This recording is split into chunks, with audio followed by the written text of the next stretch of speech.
आज हम सबसे पहले भविष्य के कुछ ऐसे विज्ञापनों से आपका परिचय करवाना चाहते हैं जिन पर बड़ी बड़ी कंपनियां लाखों करोड़ों रुपए खर्च करेंगी। आपने नौकरियों के विज्ञापन तो अक्सर अखबारों में देखे होंगे और हमारे देश के जो बेरोजगार लोग हैं वो अक्सर अखबारों में इस तरह के विज्ञापन रोज खोजते हैं कि देखें कहां कहां पर नौकरियां निकली हुई हैं, कहां कहां पर नए पद निकले हुए हैं, वैकेंसी निकली हुई हैं जहां वो अप्लाई कर सकें उस नौकरी के लिए। और उन विज्ञापनों में आपको लिखा होता है कि किस पद पर, किस पोजीशन पर लोगों को अभी रखा जाना है और उसके लिए वो आपकी योग्यता मांगते हैं और फिर ये भी बताते हैं कि आपको कितना पैसा दिया जाएगा। ये विज्ञापन आज आपको बिल्कुल भी मिस नहीं करना चाहिए जो हम आपको आज दिखाने वाले हैं, क्योंकि हो सकता है कि भविष्य के अखबारों में, भविष्य में जब आप अखबार के पन्नों को पलटें तो आपका सामना ऐसे ही विज्ञापनों से हो नौकरी के लिए। और इन विज्ञापनों में लिखा होगा wanted executive protest sales manager, यानी प्रोटेस्ट के लिए सेल्स मैनेजर्स की तलाश है और आंदोलन में कम से कम 5 साल का अनुभव रखने वाले ही इस नौकरी के लिए अप्लाई कर सकते हैं। इस तरह के आपको विज्ञापन मिल सकते हैं। हो सकता है आपको सीनियर आंदोलन कन्वीनर के लिए एक ऐसा विज्ञापन देखने को मिले। किसी एनजीओ में सीनियर प्रोटेस्ट कन्वीनर के पद पर भी आपको नौकरी का विज्ञापन देखने को मिल सकता है, जिसमें हो सकता है आपसे कहा जाए कि 10 से 12 साल का अनुभव आपको होना चाहिए आंदोलन ऑर्गेनाइज करने का, भीड़ भाड़ इकट्ठा करने का। इसके बदले में हो सकता है आपको मोटा पैसा दिया जाएगा, आपको अच्छी सैलरी दी जाएगी, ऐसी सैलरी जो कि शायद आपको और किसी इंडस्ट्री में ना मिले। भविष्य के ये सारे विज्ञापन आप अपनी टीवी स्क्रीन पर देख सकते हैं और समझ सकते हैं कि भारत में आंदोलन अब कैसे एक उद्योग का स्वरूप ले रहा है। ये एक इंडस्ट्री अब बन चुकी है। यानी अब प्रोटेस्ट करवाने वाले लोग, प्रोटेस्ट को कोऑर्डिनेट करवाने वाले लोग, प्रोटेस्ट के लिए, आंदोलन के लिए फंड इकट्ठा करने वाले लोग, इस आंदोलन की पब्लिसिटी करवाने वाले लोग, ये सारे लोग अब एक स्पेशलाइज्ड जॉब के तहत आपको आने वाले दिनों में दिखाई देंगे और बड़ी बड़ी कंपनियां, बड़े बड़े एनजीओज इन्हें अपने यहां नौकरी पर रखेंगे। अब हम आपको भारत की एक ऐसी फास्टेस्ट ग्रोइंग इंडस्ट्री के बारे में बता रहे हैं जो नकारात्मक विचारों का बड़ी संख्या में उत्पादन कर रही है और इन विचारों की सबसे ज्यादा खपत भारत में है। यानी इस इंडस्ट्री को भारत भा गया है, पसंद आ गया है और ये सबसे तेजी से उभरने वाली इंडस्ट्री है आंदोलन का उद्योग। जी हां, आंदोलन एक जमाने में बहुत अच्छा शब्द हुआ करता था। महात्मा गांधी आंदोलन कर रहे थे, हमारे देश के स्वतंत्रता सेनानी आंदोलन कर रहे थे भारत की आजादी के लिए। ये वो जमाना था, ये असली आंदोलन थे। लेकिन अब जो आंदोलन हो रहे हैं ये नकली आंदोलन है और ये आंदोलन नहीं, एक इवेंट मैनेजमेंट होते हैं और इसमें बड़ा पैसा खर्च होता है और इसमें बहुत दुनिया भर के अलग अलग प्रोफेशनल्स को किराए पर लेना होता है, पैसा खर्च करना होता है। प्राइवेट सेक्टर की बड़ी बड़ी कंपनियां इसमें शामिल होती हैं। भारत में आज आंदोलन एक बहुत बड़ा उद्योग बन चुका है और ये बहुत विशाल हो चुका है। ये बड़े ही व्यवस्थित तरीके से अब काम कर रहा है। आंदोलन की अपनी एक टूल किट होती है, मार्केटिंग और इवेंट कंपनियां हैं और हमें लगता है कि आने वाले समय में संभव है कि भारत के स्कूलों और कॉलेजों में भी आंदोलन कैसे करना है इसकी पढ़ाई शुरू हो जाए। ये सब कुछ संभव है। सोचिए, आज से 10 वर्षों के बाद जब कोई आपसे यह पूछेगा कि आपका बेटा या आपकी बेटी क्या करते हैं, तो हो सकता है आप में से बहुत सारे लोगों का जवाब हो कि आंदोलन मैनेजमेंट करते हैं, प्रोटेस्ट मैनेजमेंट करते हैं। शायद आप कहेंगे कि आपका बच्चा एमबीए इन प्रोटेस्ट मैनेजमेंट कर रहा है, यानी प्रोटेस्ट मैनेजमेंट में एमबीए होगा। यह भी हो सकता है कि अगले कुछ वर्षों में सरकारें कृषि एवं किसान कल्याण मंत्रालय की तरह आंदोलन कल्याण मंत्रालय का गठन कर दें और इस मंत्रालय के लिए भी अलग से बजट की व्यवस्था कर दी जाए। यह सब हो सकता है और हमें लगता है कि आपको आज से ही इसकी तैयारी शुरू कर देनी चाहिए। लेकिन आज का हमारा जो भाव है आपसे ही बात करने का, वो ये कि इस तरह के आंदोलनों को अब आप पुराने आंदोलनों की नजर से देखना बंद कर दीजिए, इसे एक नए नजरिए से देखिए। अब के जो आंदोलन है ये इवेंट मैनेजमेंट है। अमेरिका की हार्वर्ड यूनिवर्सिटी की एक रिसर्च के मुताबिक अगर किसी भी देश की कुल आबादी के 3.5% लोग किसी भी आंदोलन में सक्रिय भूमिका निभाते हैं तो उस आंदोलन के 100% सफल होने की गारंटी होती है। यानी 100 में से अगर 3.5 लोग भी किसी आंदोलन में शामिल हो जाते हैं तो वो आंदोलन सफल होता है। यानी अगर ये मान लिया जाए कि किसी देश की कुल आबादी 100 है और उसमें से 3.5 लोग किसी एक विषय को लेकर प्रदर्शन कर रहे हैं तो उनका यह आंदोलन सफल हो जाएगा। यानी सिर्फ 3.5 लोग देश के बाकी के 97 लोगों पर अपनी राय को थोपकर अपने मनपसंद कानून लागू भी करवा लेंगे और रद्द करवाने की स्थिति में भी पहुंच जाएंगे। यानी आप समझ लीजिए कि ये 3% लोग जो हैं ये 97% लोगों पर हावी हो जाएंगे। फर्क ये होगा कि 3% लोग सड़कों पर उतरे हुए हैं, आंदोलन कर रहे हैं और अपनी मांगे मनवाने पर उतारू हैं, और 97% लोग ऐसे हैं जो अपने अपने घरों में बैठे हुए हैं, शांति से अपना काम कर रहे हैं। और ये 3% लोग उन 97% लोगों का भविष्य भी तय कर सकते हैं अगर ये आंदोलन करने पर उतर आए तो। अब आप सोच सकते हैं ये हम क्यों कह रहे हैं कि आने वाले समय में MBA master in business administration नहीं होगा, बल्कि MBA होगा मास्टर इन बिजनेस आंदोलन, ऐसा बन जाएगा। मास्टर्स इन प्रोटेस्ट मैनेजमेंट ये हो जाएगा। और आपके बच्चों को प्रोटेस्ट मैनेजमेंट की पढ़ाई आगे चलकर करनी होगी और बहुत सारे ऐसे माँ बाप होंगे जो खुशी खुशी अपने बच्चों को MBA करा देंगे प्रोटेस्ट मैनेजमेंट में, क्योंकि सबसे ज़्यादा पैसा भी वहीं होगा, सबसे मोटी तनख्वाहें भी वहीं होंगी। इसलिए हम चाहते हैं कि आप आज का हमारा ये विश्लेषण बहुत ध्यान से देखें और इसके लिए आप एक भी हिस्से को आज मिस मत कीजिएगा। अगर आज आप इस इंडस्ट्री को, इस उद्योग को नहीं समझे तो हो सकता है कि कल आपको पानी पीने और खाना खाने के लिए भी आंदोलनों में एक अपनी शिफ्ट करनी पड़े, शिफ्टों में वहां जाना पड़े, और ऐसा नहीं करने पर आपको मुट्ठी भर आंदोलन जीवी डराने की कोशिश करें। इसलिए आज हम इन आंदोलन जीवियों से भी आपको परिचय आपका करवाएंगे। लेकिन सबसे पहले आपको यह समझना चाहिए कि आंदोलन कैसे अब एक बिजनेस मॉडल बन चुका है और इसकी टूल किट कैसी होती है। यह टूल किट शब्द पिछले ही दिनों चर्चा में आया था जब स्वीडन की पर्यावरण कार्यकर्ता ग्रेटा थनबर्ग ने शायद गलती से ही सही इसे अपने ट्विटर हैंडल से शेयर कर लिया था और इसमें भारत के खिलाफ षड्यंत्र की पूरी पटकथा लिखी हुई थी।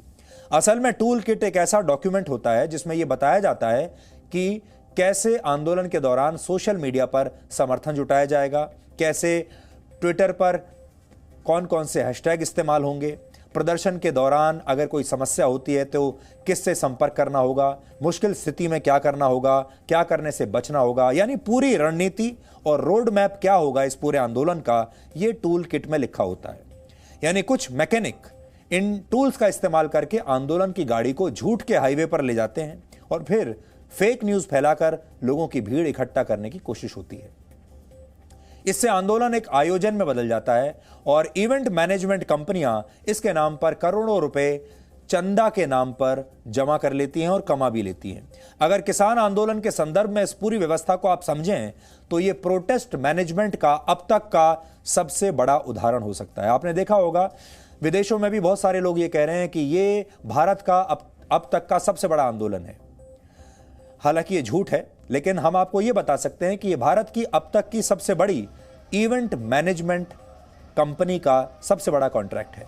ये अब तक का सबसे बड़ा इवेंट मैनेजमेंट का जो है उदाहरण है आपके सामने। ट्रैक्टर इस आंदोलन का चेहरा बन चुके हैं, टूल बन चुके हैं और दावा है कि 2 लाख ट्रैक्टर्स इस समय दिल्ली की सीमाओं पर खड़े हैं। औसतन एक ट्रैक्टर की कीमत 6 से 7 लाख रुपए तक होती है। इस हिसाब से अगर देखें तो दिल्ली की सीमाओं पर 12,000 करोड़ रुपए की कीमत के ट्रैक्टर्स इस समय खड़े हैं। 12,000 करोड़ रुपए के ट्रैक्टर्स अभी खड़े हुए हैं और विडंबना देखिए कि जो लोग ये ट्रैक्टर अपने साथ लेकर आए हैं उन्हें गरीब अन्नदाता कहा जा रहा है, गरीब किसान कहा जा रहा है और लोगों के बीच इस तरह की राय बनाने वाली बड़ी बड़ी कंपनियां बहुत बड़े पैमाने पर काम कर रही हैं ताकि इन महंगे ट्रैक्टर्स में या बड़ी बड़ी महंगी SUVs में बैठकर आए किसान भी आपको गरीब अन्नदाता ही दिखाई दें। इस इमेज पर काम हो रहा है। इस आंदोलन में कई बड़ी पब्लिक रिलेशंस एजेंसीज भी शामिल हैं जो एक इवेंट के लिए लाखों रुपए, करोड़ों रुपए देती हैं और अब यही बड़ी बड़ी कंपनियां अंतर्राष्ट्रीय स्तर पर इस आंदोलन को लेकर इसका झूठा प्रचार कर रही हैं, झूठ फैला रही हैं और इनसे पैसा ले रही हैं। भीड़ को नियंत्रित करने के लिए बड़ी संख्या में लोगों की मदद ली जा रही है, यानी क्राउड मैनेजमेंट के नाम पर कई लोग अलग अलग शिफ्ट में काम कर रहे हैं और इन लोगों को वॉलंटियर बताया जाता है, जबकि ये लोग वॉलंटियर हैं नहीं।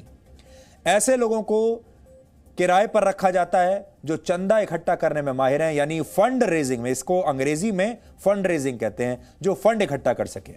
टूल किट और पावर पॉइंट प्रेजेंटेशन बनाने के लिए पानी की तरह पैसा बहाया जा रहा है और एनजीओज की मदद से प्रदर्शन स्थल पर रहने के लिए वाटरप्रूफ टेंट्स, शानदार खाने पीने की व्यवस्था, आपको मसाज करने की व्यवस्था, कपड़े धोने के लिए बड़ी बड़ी वॉशिंग मशीन्स, ये सब कुछ उपलब्ध कराया जा रहा है। गाने और नारे लिखने के लिए कलाकारों की मदद ली जा रही है और बड़े बड़े सेलिब्रिटीज आंदोलन स्थल पर होने वाले कार्यक्रमों में हिस्सा ले रहे हैं, यानी मनोरंजन भी भरपूर है।